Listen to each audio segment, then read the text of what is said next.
नमस्कार साथियों, biography channel पर फिर से आप लोगों को और एक नए वीडियो में स्वागत है। आशा करते हैं कि आप लोग अपने जीवन में खुश होंगे, मस्त होंगे और मजे में भी होंगे।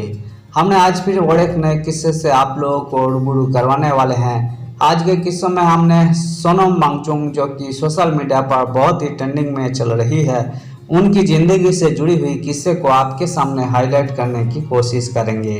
क्या है कि किससे वीडियो में आगे आपको मालूम चल जाएगी। तो चलिए कहानियों पे चलते हैं, शुरू करते हैं। कौन है सोनम वांगचुक? 9 साल तक नहीं पढ़े, फिर पिता से बगावत कर बने मैकेनिकल इंजीनियर। उनके आविष्कारों से छाए। वांगचुक ने स्थानीय मिट्टी, धूप के कोण और आधुनिक इंसुलेशन तकनीकों का उपयोग करके ऐसे सोलर हीटेड घर डिजाइन किए जो बिना किसी हीटर या ईंधन के सर्दियों में अंदर से गर्म रहते हैं।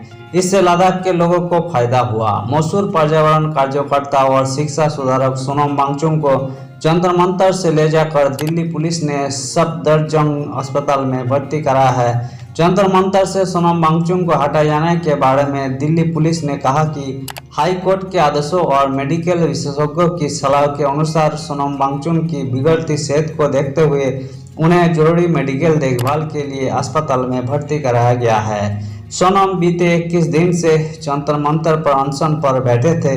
वही कांग्रेस जनता पार्टी के अभिजीत दीपके के विरोध प्रदर्शन के तहत ये अनशन कर रहे हैं।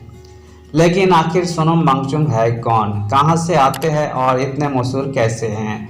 सोनम वांगचुक की भूख हड़ताल के बीच आप हर कोई उनकी कहानी जानना चाहता है। सोनम वांगचुक का जन्म 2 सितंबर 1966 को लद्दाख के आलची नामक एक बहुत छोटे और दुर्गम गांव में हुआ था। उनके पिता सोनम वांगल लद्दाख के एक रसूखदार राजनेता थे जो बाद में जम्मू कश्मीर सरकार में मंत्री भी बने। इसके बावजूद सोनम का शुरुआती बचपन आम बच्चों से बिल्कुल अलग रहा।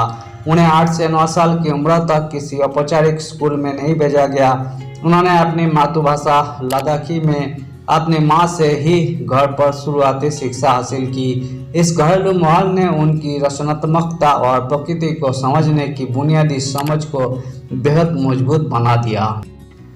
जब वे थोड़े बड़े हुए तो उन्होंने लीग से हटकर मैकेनिकल इंजीनियरिंग करने का फैसला किया, लेकिन उनके पिता इस फैसले से सख्त खिलाफ थे। अपनी जिद पर अड़े वांगचुक ने पिता की इच्छा के विरुद्ध जाकर इंजीनियरिंग की राह चुनी, जिसके चलते उनके पिता ने पढ़ाई का खर्च उठाने से मना कर दिया। ट्यूशन पढ़ाकर किया गुजारा। इस मोड़ पर पीछे हटने की बजाय वांगचुक ने बच्चों को ट्यूशन पढ़ाकर खुद अपनी फीस का इंतजाम किया। उन्होंने साल 1987 में नेशनल इंस्टीट्यूट ऑफ टेक्नोलॉजी यानी NIT श्रीनगर से मैकेनिकल इंजीनियरिंग में बीटेक की डिग्री पूरी की। अक्सर लोगों को यही भ्रम होता है कि उन्होंने किसी IIT से पढ़ाई की है, लेकिन सच यही है कि उन्होंने NIT से स्नातक करने के बाद साल 2011 में फ्रांस के प्रसिद्ध केटेरे संस्थान से मिट्टी की टिकाऊ इमारतों से जुड़ी ऑर्थन आर्किटेक्चर की उच्च स्तरीय पढ़ाई की। उनकी इन्हीं सेवाओं के लिए सिम्बोसिस इंटरनेशनल यूनिवर्सिटी ने उन्हें मानद डी लिट की उपाधि से भी नवाजा है। छात्रों के लिए खोला यूनिक स्कूल। इंजीनियरिंग की डिग्री हाथ में आने के बाद वांगचुक के पास किसी मल्टीनेशनल कंपनी में शानदार नौकरी का मौका था, लेकिन उन्होंने लद्दाख की लाचार शिक्षा व्यवस्था को बदलने का कठिन रास्ता चुना। उन्होंने साल 1988 में students educational and cultural movement of Ladakh यानी सकमल की स्थापना की। इस अनोखे स्कूल का पूरा कैंपस पूरी तरह सौर ऊर्जा से संचालित होता है और यहाँ किताबों को रटने के बजाय व्यावहारिक ज्ञान यानी लर्निंग बाय डूइंग पर जोर दिया जाता है। इसी कड़ी को आगे बढ़ाते हुए वे वर्तमान में Himalayan institute of alternatives Ladakh यानी हियाल यूनिवर्सिटी के माध्यम से उच्च शिक्षा में भी ऐसे ही व्यावहारिक और पर्यावरण अनुकूल कोर्सेज को बढ़ावा दे रहे हैं। लद्दाख की प्यास बुझाने वाला आइस स्तूपा। सोनम वांगचुक के आविष्कार लद्दाख की भौगोलिक और मौसमी चुनौतियों का सामना करने के लिए पूरी दुनिया में बेजोड़ माने जाते हैं। लद्दाख में सर्दियों के दिनों में पानी बहकर बर्बाद हो जाता है, जबकि बसंत ऋतु में जब किसानों को फसलों के लिए पानी की सबसे ज़्यादा जरूरत होती है, तब वहां पानी की भारी किल्लत हो जाती है। इस गंभीर संकट को दूर करने के लिए वांगचुक ने साल 2013 में आइस स्तूपा यानी कृत्रिम ग्लेशियर का आविष्कार किया।